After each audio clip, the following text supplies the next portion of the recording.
Cela dit, c'est toujours au Québec et en Ontario où la situation est la plus alarmante au Canada. Après plusieurs jours au-dessus de la barre du millier, le nombre de nouveaux cas de la COVID-19 déclarés au Québec a diminué à 900 aujourd'hui, mais les hospitalisations continuent d'augmenter. En Ontario, pendant ce temps, le nombre de guérisons dépasse celui des nouvelles infections, mais l'augmentation des cas dans les zones chaudes comme Toronto et Ottawa, ça demeure élevé.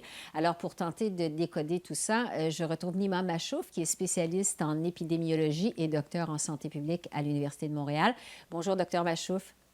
Bonjour, Madame Bégin. Sur les chiffres de la journée, d'abord, le Québec qui est redescendu sous la barre des 1000 cas, en fait 900 nouveaux cas déclarés aujourd'hui. Est-ce qu'on peut être soulagé par ces chiffres ou s'il est trop tôt pour y voir une nouvelle tendance, une tendance à la baisse au Québec? C'est trop tôt pour se réjouir. Pour l'instant, ce n'est qu'une anecdote. C'est une seule journée. Mais si la tendance continue à se maintenir et on voit à chaque jour, on a de moins en moins de cas, là, ça serait réjouissant. Pour l'instant, on est en pleine augmentation de la deuxième vague. Bon, et entre-temps, le Québec continue de faire bande à part, a beaucoup plus de cas que dans le reste du pays, tout ensemble. Il y a beaucoup plus de cas au Québec qu'en Ontario, même si la population du Québec est plus petite que celle de l'Ontario. Le ministre de la Santé, Christian Dubé, a affirmé hier que les Québécois ont peut-être été de mauvais élèves, que les Ontariens sont peut-être plus disciplinés que les Québécois. Est-ce que les messages de la santé publique passent moins bien au Québec qu'ailleurs au pays? Je ne sais pas, mais il y a quelque chose qu'on ne fait pas convenablement. Hmm.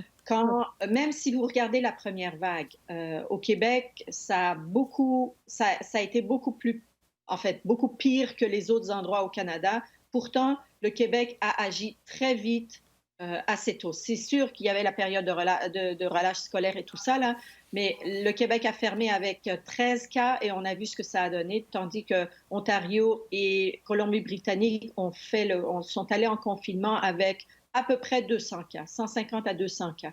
Il y a quelque chose qu'on ne fait pas correctement au Québec. Et pour l'instant, c'est difficile de mettre le doigt dessus? Ouais.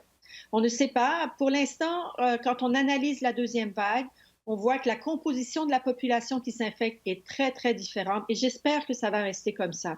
Parce que aujourd'hui, c'est les plus jeunes, c'est les 10 à 20 ans, en fait 10 à 30 ans qui ont une bonne part de la responsabilité dans l'épidémie et c'est les tranches d'âge qui vont souffrir le moins, qui vont être moins hospitalisées, qui vont développer moins de complications et qui n'en décéderont pas de la COVID. Pourtant, Donc, quand on regarde le nombre d'hospitalisations, il continue à augmenter. En fait, il y a plus que doublé en quelques jours au Québec, plus de 400 actuellement hospitalisations au Québec.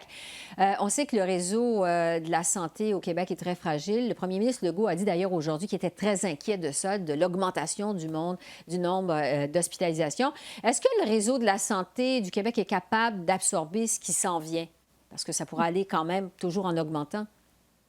oui, ça peut continuer à augmenter, on n'est qu'au début. Cependant, si on compare avec la première vague, pendant la période, durant la première vague, où on avait 1000 à 1500, 1600 nouveaux cas par jour, on était à peu près 1300, 400, 500 hospitalisations. Maintenant, on est à quelques centaines. Donc, c'est 400 très quelques, oui. donc, c'est très différent. Et espérons que ça va continuer comme ça. Mais ça ne veut pas dire qu'il ne faut pas s'inquiéter. Les centres hospitaliers, j'espère que maintenant, ils sont en mesure, ils ont les moyens et le personnel et l'équipement qu'il faut. Pendant la première vague, on ne savait pas qu'est-ce qui allait arriver, mais à la deuxième vague, on sait très bien ce qui va arriver. Alors, j'espère qu'ils ont eu le temps de se préparer en conséquence. Oui, parce que, bon, l'autre chiffre qui inquiète beaucoup, évidemment, c'est le nombre de décès. Il y a eu 7 de plus au bilan de la journée aujourd'hui au Québec. Les autorités de la santé disent que ce qui est le plus inquiétant dans tout ça, c'est que quand on regarde les chiffres, sur 120 morts que le Québec a enregistrés, depuis le début du mois de septembre, il y en a eu 50 juste la semaine dernière. Donc, c'est une grosse proportion des morts au cours des derniers jours seulement. Est-ce que, malgré les chiffres peut-être plus encourageant aujourd'hui, il y a une accélération de la pandémie au Québec? Est-ce qu'on doit lire ça dans le nombre de décès au Québec actuellement? Le nombre de décès est une mesure qui est distale. Ça veut dire ne nous donne pas l'heure juste sur l'évolution de l'infection, de la maladie. Parce que si décès il y a, il va arriver à peu près un mois après le début de l'infection. Ce n'est pas au tout début, là, ce n'est pas au jour 2 du diagnostic que les gens décèdent normalement. Alors, non, ce n'est pas sur les décès. C'est inquiétant les décès, mais ce n'est pas sur les décès qu'on doit se baser pour voir l'évolution de l'épidémie. Bon, vous disiez tout à l'heure, il y a quelque chose qu'on ne fait pas comme les autres au Québec, difficile de mettre le doigt dessus. Le ministre de la Santé a toujours dit qu'il voulait être en avant de la deuxième vague, alors que les autorités de la santé publique se sont fait reprocher de prendre des décisions tardives. On le sait, les masques dans les écoles, la fermeture de certaines écoles, le feu vert, comme par exemple l'application COVID Alerte du gouvernement fédéral. Est-ce que le Québec est plutôt à la remorque de cette deuxième vague, est en arrière de la deuxième vague, a été trop lent à réagir à cette deuxième vague qui s'en venait? Je pense que oui. Autant le gouvernement a très bien agi au début de l'épidémie au Québec, autant par la suite, je ne sais pas pourquoi, mais ils sont en retard sur tout. Une fois que la chose arrive, ils réagissent après. Pourtant, il y a des spécialistes qui sont au gouvernement, ils sont là pour réfléchir à l'avenir et à comment prévenir l'évolution et l'avancement de l'épidémie. Et oui, on est un peu en retard. L'histoire des masques, l'histoire de l'aération, l'histoire de reconnaître la transmission par, pas uniquement des gouttelettes, mais par des aérosols. Il y a plein de choses où on est à la remorque.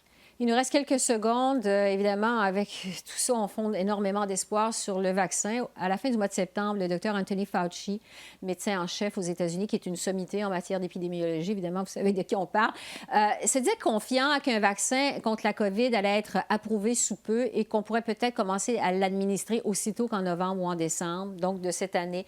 En quelques secondes encore, est-ce que ça vous semble probable, un vaccin d'ici la fin de l'année? C'est très tôt. Ça me semble peu probable, mais si Dr Fauci dit qu'il a de l'espoir là-dessus, c'est probablement parce qu'il a des chiffres sur lesquels il fonde son espoir. Attendons le dévoilement des chiffres et on pourra juger à ce moment-là, mais je pense que c'est trop tôt. Le développement d'un vaccin, c'est une recherche de longue haleine, même si maintenant ça se fait de manière extrêmement accélérée, mais d'ici la fin de l'année, c'est un peu trop tôt. On va continuer à croiser les doigts pour un vaccin d'ici la fin de l'année. Docteur Nima Machouf, spécialiste en épidémiologie et santé publique, merci beaucoup de vos lumières. Merci. Merci à vous. Au revoir.